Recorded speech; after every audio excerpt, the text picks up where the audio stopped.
2023 NBA trade deadline was one of the craziest times I've ever been an NBA fan, with 20 trades going on in a week or something like that I've seen on Twitter.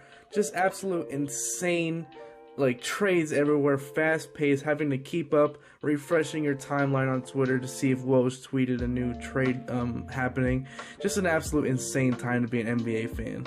I don't want to grade every single trade because I don't know every detail about every single trade. I just have the trades on my screen right now. I'm going to look over each and every one. But I want to see what y'all think in the comments below about y'all's favorite team's trade deadline. Put it down in the comments below. Give it a 1 out of 10 or a grade from A to F or something. Do whatever you want. Give your favorite team a grade down below. I'm a Spurs fan. I actually pretty much agree with everything the Spurs did. They got rid of Jakob and Josh Richardson.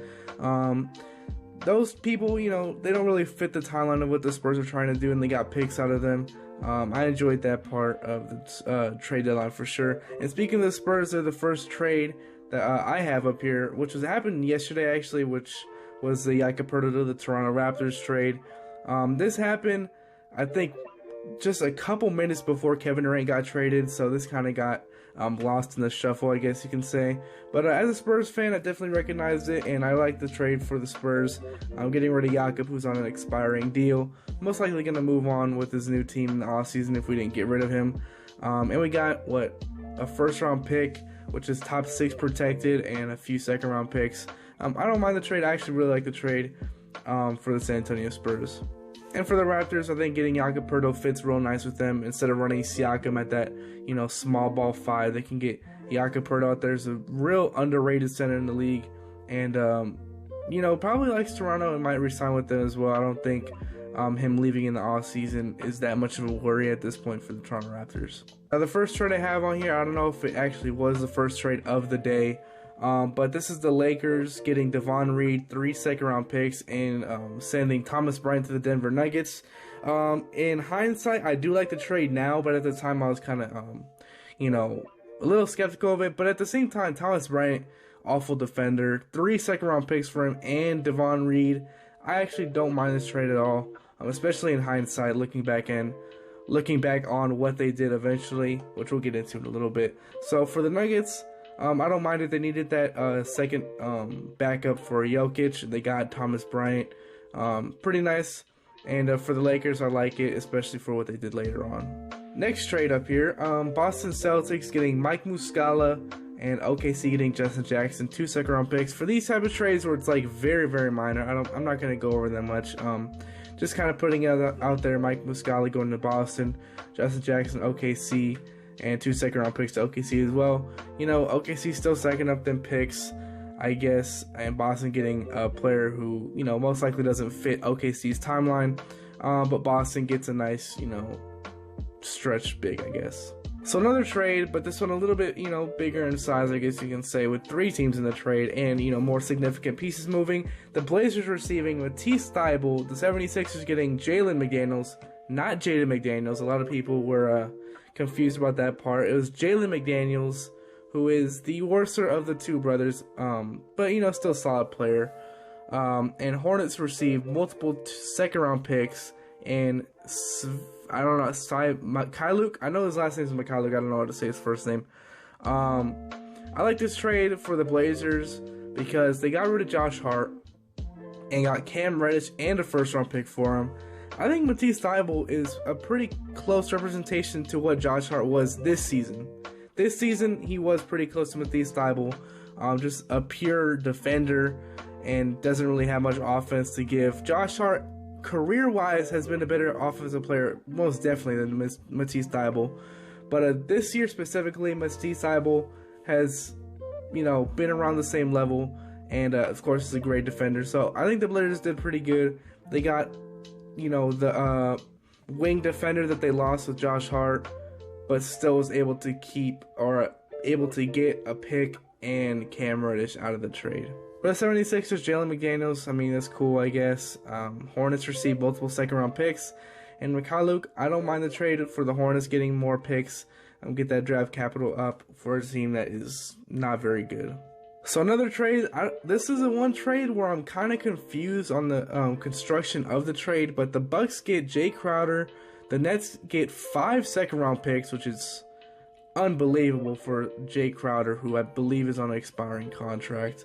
The Bucks are sending, so this is a tweet from Shaw's, the Bucks are sending Serge Ibaka to the Pacers as a part of the Jay Crowder deal. So the Bucks got Jay Crowder, but gave up 5 second-round picks and Serge Ibaka to the Pacers. And the Pacers are also acquiring Bucks guard George Hill and a second-round pick. So I think the Bucks gave up 6 second-round picks in this trade. And I don't even know what the Pacers gave up in this Jay Crowder deal with the Nets. So this is that's the one deal where I'm kind of confused on what was going on. If y'all can let me know down in the comments below what happened there. I don't know what the Pacers gave up, and did the Bucks really give up 6 first-round picks, or not first-round picks? Whoa, let me relax. That would be insane. Kevin Durant didn't even get that. So did the Milwaukee Bucks send 6 second-round picks for Jay Crowder, and then just gave up Serge Ibaka and George Hill for nothing to the Pacers? That was the one deal I was kind of confused about the construction of.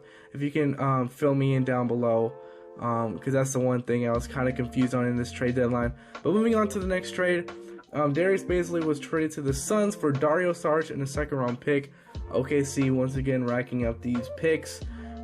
Dario Saric, I don't know what his contract situation is, but I doubt OKC is keeping him either in a buyout situation or he's already on an expiring contract, so let his contract die out.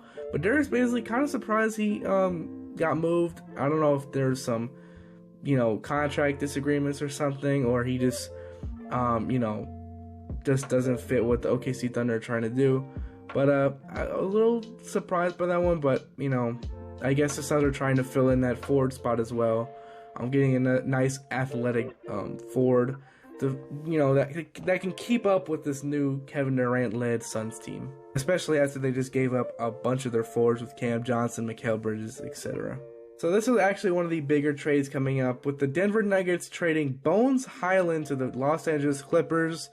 This trade was something else because I believe, if I'm not mistaken, I don't have the trade details unfortunately in front of me, but I believe the Denver Nuggets traded Bones Hyland to the Los Angeles Clippers for like 2 second-round picks.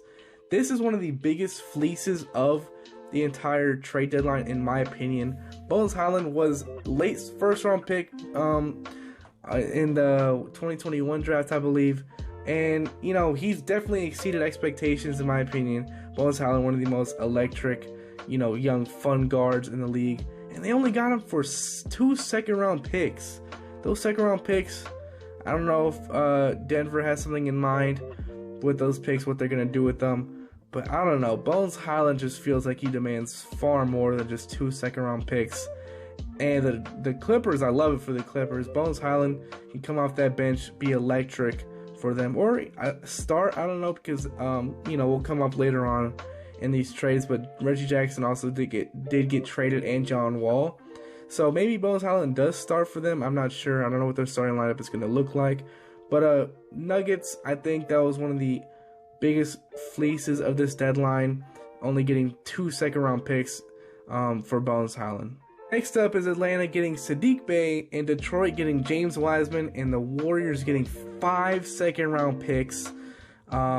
These second-round picks, if you haven't noticed, just, going absolutely insane. Second-round picks are the most valuable item in the NBA, I think, right now. Everyone loves them second-round picks. But Atlanta gets Saddiq Bey. I think I like that part of the deal, and they only gave up, I'm assuming those picks are the Warriors picks, or not the Warriors picks, Atlanta's picks, the 5 second rounders, or they're split between Atlanta and Detroit. I think getting Saddiq Bey and only giving up some second round picks, not a horrible deal for Atlanta. If all 5 of those are Atlanta's, I don't know, that might be a lot for Saddiq Bey, but Saddiq Bey, pretty solid player, can stretch the floor. And Detroit, I love what Detroit is doing with their team. Getting James Wiseman, who of course is not lived up to, 2nd overall pick in the draft, or 3rd overall pick, or something like that. Obviously hasn't lived up to that hype. We all know that. But let's look at this in, you know, a bigger picture, James Wiseman is on the Golden State Warriors. Golden State Warriors are notorious for having one of the most complex systems offensively in the league in the past couple decades. And when you put James Wiseman in there, who, you know, doesn't specialize in playmaking or, you know, isn't super mobile where he can, you know, run the floor like Draymond Green, like a point guard or something, it's tough for a player to just fit in that system right away and get his rhythm. So I love the fact that Detroit took a chance on James Wiseman. Even if it doesn't work, what did they give up? Saddiq Bey? I mean, like, Saddiq Bey, I like Saddiq Bey, but I don't see much of a ceiling for him. I think his ceiling is pretty close to what he is right now. No disrespect to him, but James Wiseman, I believe, has a higher ceiling than him. And the fact that they took a shot on James Wiseman, I really like that deal for Detroit, especially giving up only Saddiq Bey. And, you know, I really wanted the Spurs to do this. I wanted the Spurs to get James Wiseman, and I know they were in conversation to try and get him. Unfortunately, Detroit got him over us, but I still really like it for Detroit taking that chance on the former top 3 overall pick. And for the Warriors, they have 5 second-round picks. I don't know. This trade deadline, I didn't really enjoy it for the Warriors. They gave up James Wiseman for a bunch of mediocre, I guess you can say, 5 second-round picks. Majority of second-round picks in the NBA don't turn out to be stars, so I don't know. James Wiseman isn't a star either, but I'm just saying. James Wiseman has a ceiling to be a star, and I think Detroit is hoping for that to happen. Another big trade that happened, 3-team deal, another one. Eric Gordon going to the Los Angeles Clippers, and 3 second-round picks to the Los Angeles Clippers as well. The Rockets receiving John Wall, Danny Green, and a pick swap, and the Grizzlies getting Luke Kennard. Now let me get this one thought out the way. John Wall going back to the Houston Rockets after just calling the organization trash or horribly ran or something. He was on the podcast. He was like just trashing the Houston Rockets and how bad their system was run and their organization was run. To get traded back to that team is hilarious to me. Clippers, you are wrong for that, but I think this is a good trade for them. Eric Gordon, I think is a nice solid piece that you can add to basically any team, and he'll fit pretty well with his ability to shoot the ball. 3 second-round picks, which is pretty surprising. You know, more second-round picks being thrown around. The Rockets receiving John Wall. Obviously, John Wall is going to get bought out or waived or whatever you want to say. And them getting Danny Green in a pick swap. Danny Green, I think, is on the last year of his contract.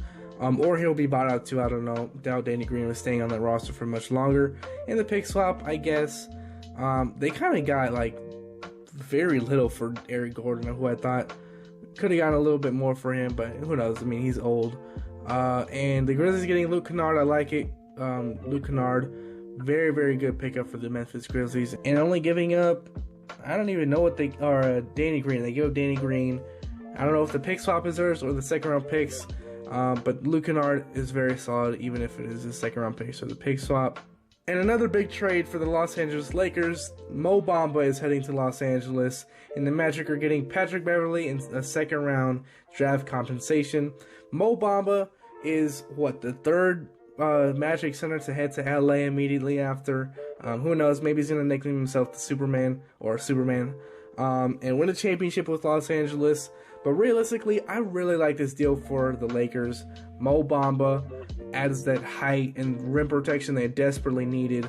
They've whiffed on getting Miles Turner and Buddy Hield, so they finally got like the Walmart version of that deal, getting Mo Bamba and Malik Beasley in the Westbrook deal. So, you know, I really like this trade deadline for Los Angeles. I'll give my final opinions toward the end of the video. But Mo Bamba, I think, is a really nice addition for the Los Angeles Lakers, giving up only Pat Beverley, who of course, everyone knows Pat Beverley is a very, you know, animated character on the basketball court. But realistically, Pat Beverley wasn't doing much production on the court. Obviously, he brings his heart and defense and everything, but, like, you know, Mo Bamba, I think, would fit much better with them, especially with all the guards on that Los Angeles team. And a second round compensation, draft compensation, I don't have much to say about that. Another trade my San Antonio Spurs were in. Pelicans getting Josh Richardson from us, and we're getting Devontae Graham and 4 second-round picks. Here we go again with the second-round picks. Personally, I like this trade. We got rid of someone who did fit the timeline, and I believe is on an expiring deal. Devontae Graham, a nice young point guard. We needed a point guard with Trey Jones being like our only dude out there. And 4 second-round picks. I like it. Josh Richardson played pretty solid for us, but the fact that we got 4 picks for him, I enjoyed that deal a lot for the Spurs. Another Los Angeles team making a trade, but this time the Clippers, getting Mason Plumlee, and the Hornets getting Reggie Jackson. Clippers giving up Reggie Jackson. I don't know how to feel about that, but Mason Plumlee is a very underrated center in the league. Honestly, Mason Plumlee probably is more valued on the Clippers just because of the fact that the Clippers just got Bones Highland, so they can, they have leverage at that point guard position. Mason Plumlee can fit in right there with the Clippers, and the fact that they needed that backup center with Zubac being like really their only one. So another trade from the Warriors, them getting Gary Payton II, and the Blazers getting 5 second-round picks. Here we go again with the second-round picks. It's about the 4th time I've said that. These second-round picks have to be the most valuable thing. I don't know if there's like an underrated player coming into the league in the next couple of years who might fall to the second round that everyone wants or something. I don't know what's going on with the second-round picks. But every team is racking them up. The Warriors gave up. I don't really like this deal at all for the Warriors, if I'm being honest. Gary Payton II for 5 second-round picks, and I don't know if they're the 5 second-round picks they had just required for Wiseman. I don't know. I don't really like the trade deadline for the Warriors. They're just kind of doing stuff, and I feel like it's kind of stuff that like they had to do. Like they kind of ran out of time, so like, well, Wiseman has to go eventually, so we'll just do it now. And they got him for 5 second-round picks, and then just traded them for Gary Payton II, who was just on your team last year. Like, I don't know about that trade for the Warriors. But here's some buyouts that are potentially happening, with the Wizards working on a buyout for Will Barton, so he'll hit the free agency market. Pacers waiving Serge Ibaka. Spurs waiving Dwayne Dedmon. Sorry, Spurs fans, we had him for a little bit. The reunion was fun while it lasted. Terrence Ross is a potential buyout candidate to keep an eye on. And Reggie Jackson is eyeing on the Suns if he reaches a buyout with the Hornets. And of course, John Wall is getting bought out most likely by the Rockets. And also, I believe Patrick Beverley is in the works for getting a buyout with the Orlando Magic. And apparently, reports saying Minnesota and him are working on a reunion. So that could be fun. Of course, another buyout happening is Russell Westbrook getting bought out from Utah Jazz. We'll see how that works out for him. And what team picks him up, like the Miami Heat, Clippers, or Bulls, or whatever. It would be kind of funny to see him go to the Clippers. They have the point guard room because, Bones Highland is there, Trey Mann is there, I guess. So, getting Russell Westbrook does make sense. Get a point guard out there who would be electric, bring the energy on the court. And, of course, Russell Westbrook is a true point guard. He does playmaking and everything. I'm not sure if I can say the same thing about Bones Highland and Trey Mann. But, Russell Westbrook does make a lot of sense. I say it's funny because, obviously, it's the other LA team. They're major rivals, and now he's going against LeBron and them in heated battles, LA versus LA. That would be kind of fun to watch. My major winners for this trade deadline, obviously, the Los Angeles Lakers. Lakers and LeGM and Rob Pelinka did their thing this deadline, getting, Mo Bamba. I don't have them in front of me right now, but Mo Bamba, Malik Beasley, Vanderbilt, D'Angelo Russell, got rid of Russell Westbrook. That's all I got on my mind right now. I think that's like all the major players that they got. And of course, the buyout market is going to be pretty interesting once these, teams/players work on agreements with each other. So for the Lakers, I have a big time, A grade for them. I'm not going to grade every team, but this has just been a very solid, good trade deadline for the Los Angeles Lakers. Another one, hard to forget, Kevin Durant getting traded to the Phoenix Suns last night as I'm recording this. Big time W for the Phoenix Suns, and not having to give up DeAndre Ayton at all. They gave up Mikal Bridges. It hurts to see Mikal Bridges go, but realistically, who are you taking? Mikal Bridges or Kevin Durant? What are we talking about? So I think the Phoenix Suns major winner, just getting Kevin Durant alone, and only giving up 4 first-round picks. I heard all of them were unprotected. That still doesn't really move the needle for me. 4 first-round picks and Rudy Gobert got 5 or something. Like, come on. Kevin Durant deserves more of a package. But who knows? Maybe they weren't even willing to give up that much. Any team was willing to give up that much for him. Maybe that was the best they could have done, but I don't know. But the Phoenix Suns, definitely winners. They only gave up that many picks and didn't give up any of their, like, core 3 players of Chris Paul, Devin Booker, DeAndre Ayton. So, very obvious winners with the Phoenix Suns.